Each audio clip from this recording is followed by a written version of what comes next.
വിശുദ്ധ മർക്കോസ് എഴുതിയ സുവിശേഷം അധ്യായം 5 വാക്യങ്ങൾ 25 മുതൽ 34 വരെ.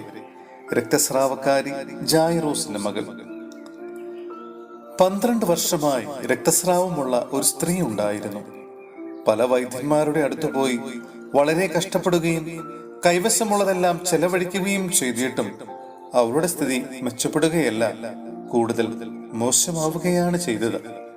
അവൾ യേശുവിനെ കുറിച്ച് കേട്ടിരുന്നു. ജനക്കൂട്ടത്തിനിടയിലൂടെ അവൾ അവന്റെ പിന്നിൽ ചെന്ന് വസ്ത്രത്തിൽ സ്പർശിച്ചു. അവന്റെ വസ്ത്രത്തിൽ ഒന്ന് തൊട്ടാൽ മാത്രം മതി, ഞാൻ സുഖം പ്രാപിക്കും എന്ന് അവൾ വിചാരിച്ചിരുന്നു. തൽക്ഷണം അവളുടെ രക്തസ്രാവം നിലച്ചു. താൻ രോഗവിമുക്തയായിരിക്കുന്നുവെന്ന് അവൾക്ക് ശരീരത്തിൽ അനുഭവപ്പെട്ടു. യേശുവാകട്ടെ തന്നിൽ നിന്ന് ശക്തി പുറപ്പെട്ടെന്നറിഞ്ഞ് പെട്ടെന്ന് ജനക്കൂട്ടത്തിന് നേരെ തിരിഞ്ഞു ചോദിച്ചു, ആരാണ് എന്റെ വസ്ത്രത്തിൽ സ്പർശിച്ചത്? ശിഷ്യന്മാർ അവനോട് പറഞ്ഞു, ജനം മുഴുവൻ നിനക്ക് ചുറ്റും തിക്കിക്കൂടുന്നത് കാണുന്നില്ലേ? എന്നിട്ടും ആരാണ് എന്നെ സ്പർശിച്ചത് എന്ന് നീ ചോദിക്കുന്നുവോ? ആരാണ് അത് ചെയ്തതെന്നറിയാൻ അവൻ ചുറ്റും നോക്കി. ആ സ്ത്രീ തനിക്ക് സംഭവിച്ചതറിഞ്ഞ് ഭയന്ന് വിറച്ച് അവന്റെ കാൽക്കൽ വീണ് സത്യം തുറന്നു പറഞ്ഞു.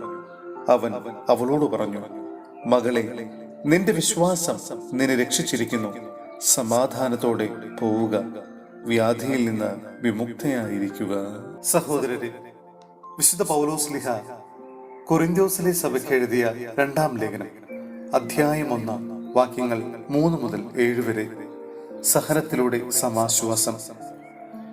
നമ്മുടെ കർത്താവായ യേശുക്രിസ്തുവിന്റെ ദൈവവും പിതാവും കരുണയുടെ പിതാവും സകല സമാശ്വാസത്തിന്റെയും ദൈവവുമായവൻ വാഴ്ത്തപ്പെട്ടവനാകട്ടെ.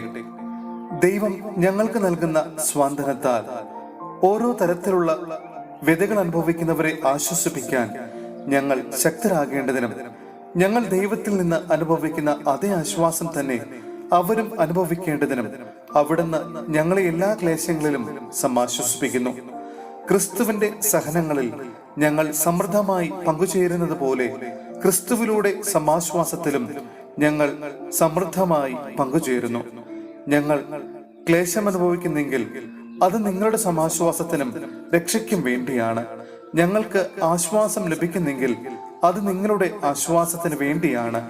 ഞങ്ങൾ സഹിക്കുന്ന പീഡകൾ തന്നെ നിങ്ങളും ക്ഷമയോടെ സഹിക്കുന്നതിന് നിങ്ങൾക്ക് ശക്തി ലഭിക്കുന്നതിന് വേണ്ടിയാണ്. ഞങ്ങൾക്ക് നിങ്ങളിൽ ഉറച്ച പ്രത്യാശയുണ്ട്. ഞങ്ങളുടെ ക്ലേശങ്ങളിൽ നിങ്ങൾ പങ്കുചേരുന്നത് പോലെ ഞങ്ങളുടെ സമാശ്വാസത്തിലും നിങ്ങൾ പങ്കുചേരും എന്ന് ഞങ്ങൾക്കറിയാം.